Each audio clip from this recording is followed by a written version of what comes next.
Hey guys, what is going on? Sharp Thinking here. So, I wanted to do a video on this guy. This is a Protech tr3. It's the Blade HQ exclusive version. I like this knife. I guess before I get into anything, we'll do a size comparison. So, the spring in my LUDT broke again. So kind of disappointing. I wanted to have that working not only for my EDC but for this video. But unfortunately, that is not going to be the case. Very similar knives in terms of overall size, cutting edge length, how they feel in the pocket, weight, and in this instance, actually even color, which is pretty cool. It's kind of that river's edge cutlery, like PM2 look going on.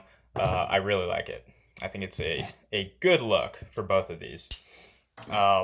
Continuing with the size comparison, let's do the XM18 non-flipper. This is a Benchmade Anthem in Vancron. So smaller than both of those, and then Chris Reeve Umnumzon, Chris Reeve Sabenza 21.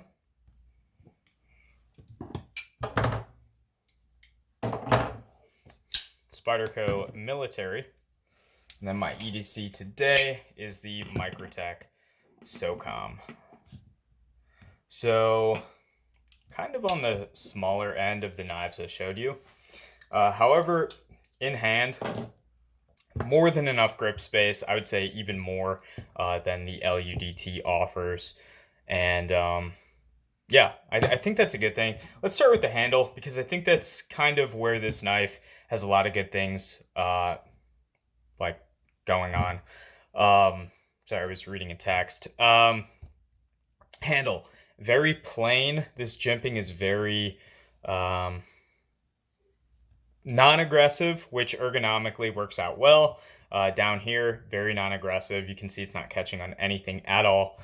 I love that. I wish it wasn't there, because it doesn't need to be there. But for styling purposes, I'm sure that's why they put it there. Lines in the handle, they're fine. They're cool. Kind of like the Wilson Combat, what do you call it? Starburst pattern. It's just for show, I think. I don't think this is offering anything to anybody. I think it's just for show. Handle ergonomics are very comfortable. You can see it's not any sort of wacky, overly contoured design. Just straight up aluminum scales. They have a little taper to them. And yeah, good to go in my opinion. Handle screws on Protechs are so nice. If you get a nice bit, or even like run-of-the-mill Allen key, it will fit so perfectly. Like, you have to like press it in almost, and then it'll retain the driver in the screw. That's how tight the tolerances are on the screws. Pivot screw, same deal. I love that. Nice screws make a big difference. I don't take apart my knives that often. In fact, I probably haven't taken apart a knife in 3 or 4 months now. But when you do, you definitely don't want to like strip anything out. You don't want to damage anything. It's just kind of a high risk area, and you'll see that on cheaper knives, especially like almost all cheaper knives. If you take them down a couple of times, you're going to strip something. So high quality screws, in my opinion, make a huge difference. This is an auto. It's not legal to carry an auto where I live. However, it doesn't really matter too much to me. I don't do anything illegal, so I'm not too worried about it. I carry the Microtech Stitch, which is also an auto. Action on this is great. A little bit of side to side, how I have it tightened down now. But the action fires a little bit harder. I did notice that occasionally this knife will rebound off of that stop pin, like it just did. Perfect. So you can see it did not lock up. That could just be an issue with this one. I think if I put a little more tension on the pivot, it might improve it. So what I've noticed with autos is when they rebound, it's one of three things. Either the spring does not have tension all the way through. How do you tell if that's the case? Hold the button, pull it out a little bit. If it doesn't lock back all the way, then you don't have enough tension. That's why it's rebounding. There's a problem on a lot of the Kershaw launch series. They did, well, many of them rebounded, and it was because the springs did not have enough follow through. The other reason is the pivot is too loose. So the knife hits that stop pin, bounces back. And then the button, of course, is under spring tension. And there's my drop of a knife in this video, because I got to do that every fucking video. It'll rebound off the stop pin, and then the button's depressed, and then you end up like this. Or, which is not, this next option is not really a rebound. It's just not locking up. The pivot is too tight, in which case the knife will not even lock up all the way. So those are the kind of issues side opening automatics can have. Troubleshooting that, pretty simple. Hold the button. You can see spring tension is good. Is it locking up now? Yes. So it's probably just rebounding off of that stop pin, and I'm depressing the button and letting go too late, and it's just getting stuck like this.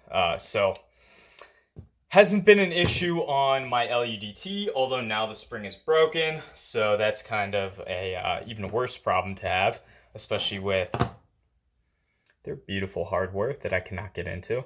By the way, I sent this knife into warranty. That's the pivot. They didn't even tighten the pivot down all the way. I don't know. I'm not complaining, but that's going to get its own video. Moving on to the blade. 154 cm blade. I'm fine with that. I think it's going to do better than Microtech's M390. I love Microtech, by the way. Probably my favorite company. At this point, I'm just kind of fed up with springs breaking in LUDTs, this one specifically. And yeah, I don't know. That's really the only gripe I have with the company at this moment. This knife, I guess we'll talk about behind the edge thickness real quick. So this is kind of where the LUDT reigns supreme, at least in my opinion, over this. This knife is probably 20, maybe a little bit more than 20 thousandths behind the edge. In my opinion, that is so entirely too thick for a folding knife to be behind the edge. It just doesn't make sense. I said that with the TR4 video. I said that with almost every video. Spyderco, doesn't matter. It's too fucking thick behind the edge. It makes no sense. It's an EDC knife. If it's a strider or a hinderer, maybe. You know. Even then, I think these modern steels, especially PM steels, they can handle it. I don't understand why knives have to be so thick behind the edge. The coating, like I said, has held up fairly well. There's scratches, a little bit of dirt in there, like right in here. Not bad overall. Fit and finish, I have to say, is better than Microtech, at least on their comparable LUDT model. Not that this is bad or anything. It's just, to me, it seems a little bit, maybe it's about the same.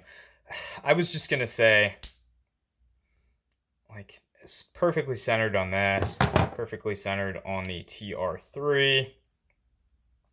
This knife just has kind of a higher quality feel. I don't know if it's the hardware. I don't hate this hardware. The only reason I'm really complaining about it is because of the spring issue. Aside from that, I really don't care. It does not bother me. I don't think there's really a reason to take a knife like this apart. It's a coated blade, blast it out with air, or rinse it off with water. Not a huge deal. Yeah. I'm trying to think of what else I could talk about. Pocket clip is fantastic, in a great position. A lot of tension on this guy. I love the clip. I always have. Protech, these pivots are actually press fit into the handle. Very nice. Hardly any gaps. Just a super clean look on this knife. They do offer it in a lot of different configurations. Pick your favorite. This is the one I wanted to go with just because I've been on a tactical kick recently with coated blades and OD green handles and whatnot.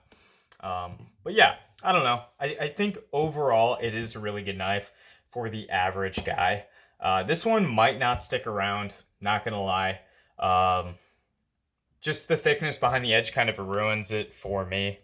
If that's not a huge deal for you, I highly recommend you pick one of these up. But with these knives being so similar, it's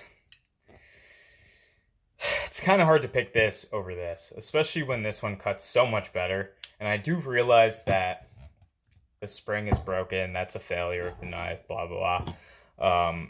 Not the biggest deal to me. Yes, it is annoying, but the knife still works. It locks up solid. I can cut with it. It's, not the end of the world. It's not that it's no longer a functional knife. In fact, it's still, in terms of cutting, because what do you do with a knife? You cut with a knife. It's still a more functional blade. It cuts better. It does stuff that knives are supposed to do better than this, in spite of the spring being broken. That's kind of how I look at it. I don't know. I love Protech. I just wish they would grind their knives thinner. That's really my only gripe with them. If they did that, it would be a complete game changer. I think they make really cool designs, and I do like the tr3 a lot. I don't want to make it sound like I'm shitting all over it. It's just behind the edge thickness. It does matter. It matters a lot. Kind of a shame because I think this would have been... I probably won't sell it. I don't know. I might. My mind's still not made yet. But it's such a great design. And that's kind of the same issue I had with the American Blade Works Model 1. It was such a good design with so many good things going for it. And there were just a couple of things that kind of really took away from the design. That's a similar situation to what's going on here. Do I like the knife? Absolutely. I think it's great. If you just want like a beater, EDC, side opening auto, this is the way to go. This is also a great way to go. Don't get me wrong. If you like to take apart your knives and you like autos, this is probably a better option, unless you want to get the driver set for this guy. But yeah, up to you guys. I think it is, once again, a fine knife. It's just thinner behind the edge, please. That's all I want. So yeah, thank you all so much for watching. Sorry about not making videos as often as I should. And I'll see you guys in the next.